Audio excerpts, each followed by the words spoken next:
We're on. All right. All right. Late night from Willowdale. Although we're not in Well, Willowdale. we're not in Willowdale. But, I didn't, we did a video last week about this, the silliness of Canada Day and all that stuff. But I had a comment on the Omar Khadr thing, the settlement that Omar Khadr got from the Canadian government, because there's so much criticism of it. And some of it is just so over the top. I mean, the Toronto Sun had a front page today, terrorist tycoon and all that. First of all, most of Omar Khadr's settlement will go to his legal fees. So I mean, he's not going to benefit that much from it. But the bottom line is, Canada violated his rights as a Canadian citizen under the Charter, and he was compensated for it. Just like Mohar was, and many other Canadians were compensated in this crazy, nutty war against terror, and so Omar Khadr was compensated. End of story. Canada violated his rights under the Charter, and he was compensated. And that should be the end of the story.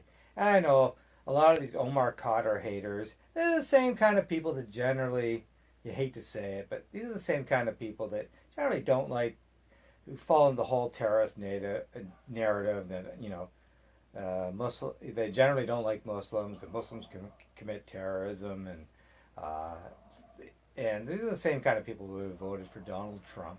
Um, but the bottom line, he's entitled to it. He's entitled to compensation, just like Mahar, just like many other Canadians who were treated unfairly and shabbily, and because they're Muslim, and they're accused of being terrorists and are later found out not to be, and so he was compensated just like the others. So nothing wrong with that, and hopefully this is the end of the story. So yes, Omar Khadr deserved the money, deserved the apology, and he was, subject to all sorts of abuse and nastiness, and illegally detained in Guantanamo and all that stuff. So he deserves what he gets, and now hopefully he can live on. He can go on and live a peaceful life. The other thing about the Khadr story is the whole saga. The Khadr saga symbolizes what's going on in Afghanistan. A war without end. The United States, Canada, and its allies invaded Afghanistan. Yeah, with some minor, with some sort of international blessing, whatever, after 9/11.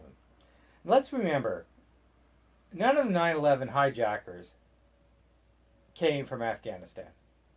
They came from Saudi Arabia. They came from all of Donald Trump's buddies. Saudi Arabia, Egypt, the United Arab Emirates. They did not come from Afghanistan.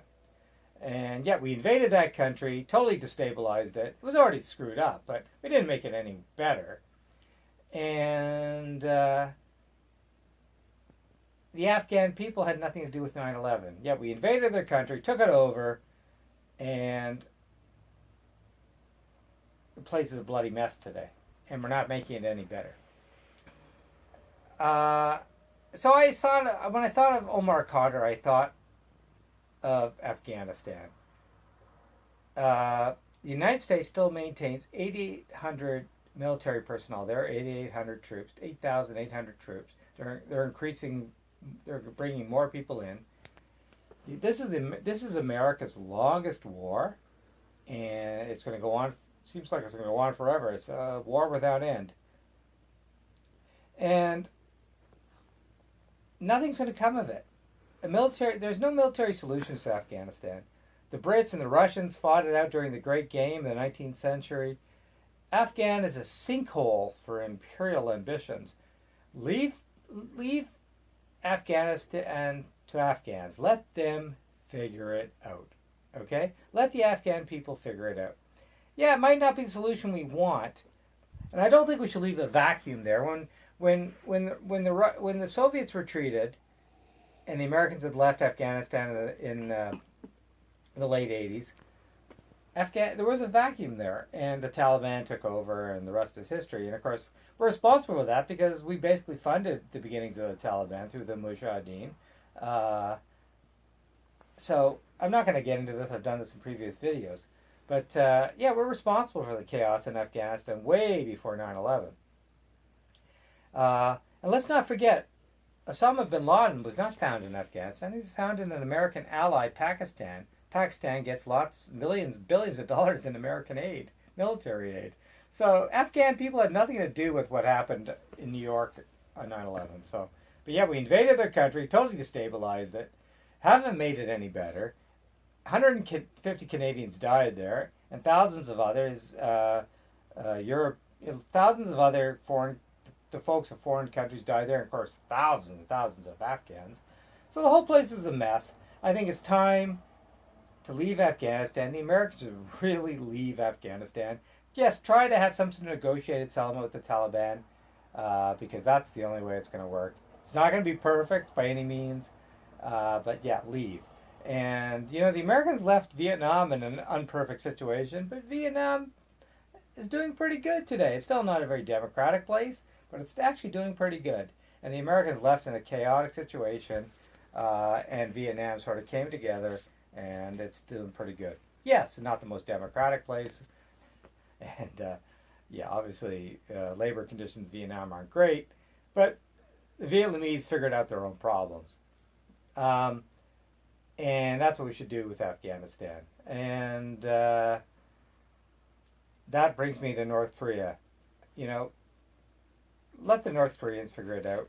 Let's not invade them or attack them.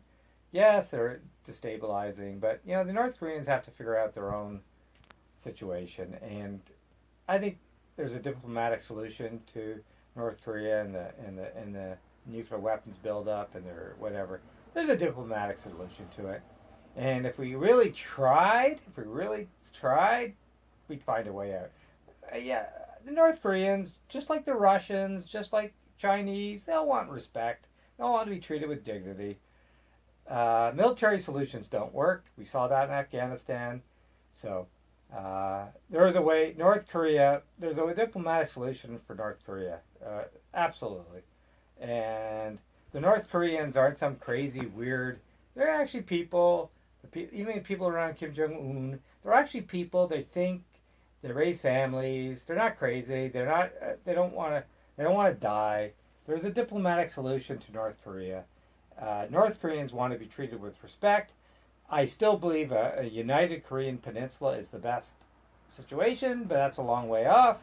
But there is a diplomatic solution to some of the tensions that are going on now. And so yeah, the Omar Khadr, I know it's a long stretch from Omar Khadr to North Korea, but the world's not black and white, and there are a lot of gray and murky areas. And the Omar Khadr situation was a classic one, and things can be worked out. But yes, I don't think continued Western involvement in Afghanistan is a good thing. The Afghan people have to work it out, and the Omar Khadr. I just thought about this over the whole last number of days with Omar Khadr, and Omar Khadr deserves his compensation. We violated his rights, and I'm glad that Prime Minister Trudeau said it very clearly today in Hamburg. It was a violation of his charter rights, the charter brought in by his father, that's benefited so many Canadians, and now it's benefited Omar Khadr, and that's a good thing. And that's the end of this video. Okay.